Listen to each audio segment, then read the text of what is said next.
dân kim tặng là bồn là tiêu hồn nó nu là pa tiêu hồn kim tặng là sập là tiêu hồn nó lo lên sợ thì cái bóng để sợ là cho tu na cũng đang ngã tu na phú bình nên là bồn thì gì vậy là vai còn sợ là vai lụt thì vô cái gì tu của mình là phú mình là phú kia là pin căn bồn hơn được gì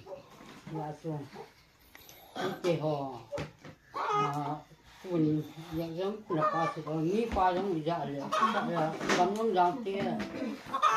yang giống là pa sự là lúc xưa mình nó tăng ra vì sự mình cái pa mà gì dạ tôi cái hồ ta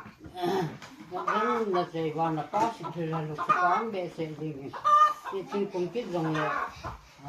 đám xe là nó cái và chúng nó ta ba số hồ giống theo rồi đó là pa sự là nó bỏ rồi là lúc trên là pa tiêu hồn xuống nước ai kim cả hồ la lệ khan là chỉ sao nó chỉ biết là chỉ thế mà để nó bộ tiêu hồ ngày tiêu hồ khi là lo sự sao nhưng mà